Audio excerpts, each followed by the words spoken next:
there, welcome back to our fitness tip series. This is episode 3. In today's topic, we're talking about proper alignment, proper form, how to check yourself, how to make sure you are doing proper form. Since we're not all in the facilities or the gyms or the fitness centers quite yet, you may be working out at home, working out outside, pretty much anywhere at this point.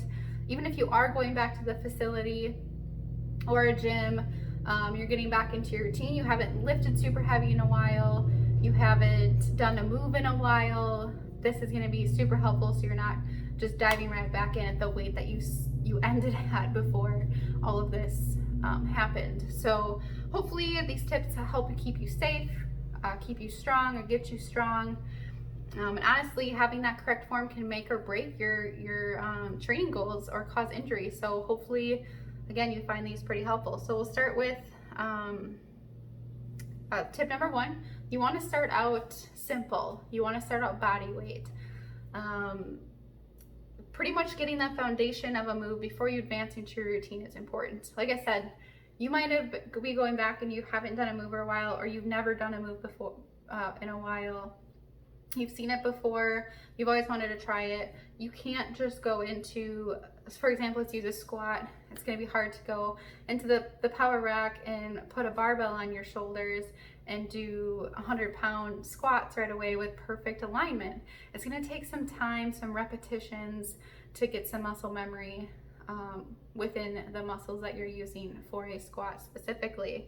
You want to make sure you're performing effectively and efficiently throughout the entire move, the entire full range of motion. So I do recommend starting with body weight first. Again, even if it's been a while, I would just check your form when you're doing that. So good.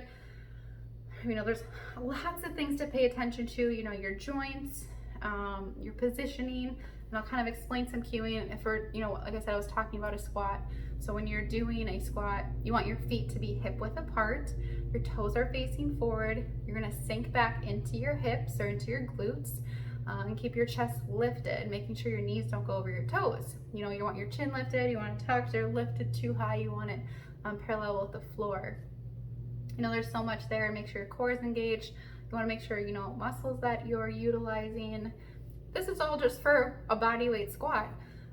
So I think it's super important to get to know the body. Episode 2 is kind of about that mind-muscle connection. So if you want to check it out, a great option to do that. But you can work with one of us as well. If you need help with some moves, you can always reach out. But again, tip 1, start simple, start with body weight. Tip 2, kind of awkward, but videotaping or video recording yourself while you're working out is a great option.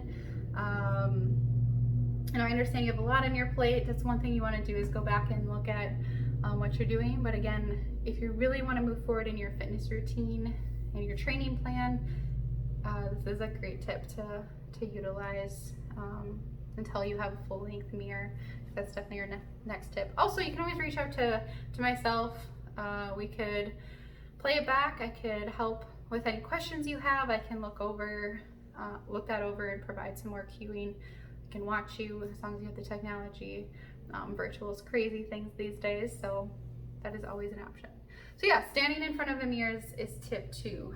I know in the fitness centers, believe it or not, those mirrors aren't just there to look at your hair, how do you look, flex your muscles, things like that. They're actually full length and there for a reason, and that is to make sure you have proper form. Anytime I'm in a group exercise setting or I am training a client, I always, if they're having a hard time getting into a move or unsure, I always recommend taking a look at themselves in the mirror. As uncomfortable as some people may be, it is super helpful, and the reason we have mirrors in a fitness center. That way your brain can visually see it and your body can kind of mimic that overall move. So once you're in that position, you're gonna have that muscle memory, you're gonna be able to see it and feel it at the same time. It's gonna help a lot. Step 4, a couple more here. You hear a lot of times in the sport and fitness industry, no pain, no gain. I'm here to tell you, if you have pain, please stop. It is not an I'm physically weak feeling. when there's pain and you're doing a move. It should be more, that didn't feel good. And that's what pain is kind of, that's what that means. I also like to explain it like in my group exercise settings. The difference between pain and a burn. Pain is kind of directly in the joints. It's a really extreme discomfort. And then, a burn is more in the muscles. The lactic acid coming out. It's challenging, not painful. So that's kind of the difference too. And I think you'll know when you are in pain. So again, please stop.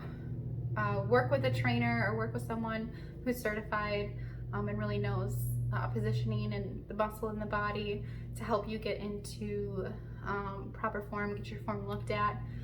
That is an option. Again, you can always reach out to me. A lot of people, again, a squat I'm going back to, that's when I see a lot of people in proper form, and they see a lot of knee injuries and low back injuries. So that stuff can last a long time, and we don't want that. Here to make you feel good. Lastly, tip 5, try not to go 100% right out of the gate. So that kind of goes hand in hand with step 1, I suppose. Starting basic and going body weight. Again, you're not going to go do a squat with 100 pounds if you haven't done it in 3 months. So give your muscles time to get back, time to grow, gain that muscle memory back, things like that. Get back into that full range of motion before you start to go a little bit heavier, go a little bit faster. It could be doesn't have to be with strength training, it could be with HIIT, it could be with anything. Especially if you don't know your alignment's perfect. Like I said, you're going back into a movie, it's been a while. Try with all 4 of those steps ahead, and then maybe you can start to add on, because that's when injury can occur. So yeah, teaching your body to lift appropriately, effectively is kind of what this is about. And as you gain more confidence, you can slowly go up while maintaining good posture. So again, I do recommend all these tips as you get into it, as you start getting back to your routine, or still in your routine, but you're maybe adding weights. Just check your form. And again, reach out if you have any questions. So that kind of wraps up episode 3. Hopefully it's just a quick break during your lunch or something. Hopefully you find time. I'll add a few plugs here before I head out. Like I said, I'm always here to help. We are offering virtual personal training sessions at this time. Just myself in the meantime until we're back on site. I can help personalize a routine, so I can give you a full-on routine, but I can also help with making sure you're, again, I'm repeating myself, I sound like a broken record, but making sure form is there, you have proper alignment. That one-on-one direction can help a lot. I can see you, you can see me, and then I can help you, and then eventually you can do that on your own at some point, and that's the goal. Also, second plug here quick, I would check out one of our YouTube videos called Isometric Exercises. That one's great because it shows correct and incorrect form on like a lot of the basic exercises. They are isometric, but still common exercises. And it's just good to see like how bad posture can get or form can get where injury can occur, and then what correct form can do for you. So I would definitely check that out. Great clips, side-by-side images, and I provide some cueing as well. So if you're able to check it out, I can pop it up right here, hopefully, and you can click on it and check it out after this. So yeah, hopefully take advantage of those things, and hopefully you found this helpful. And I really appreciate you viewing. So hope to see you guys soon. Thanks so much.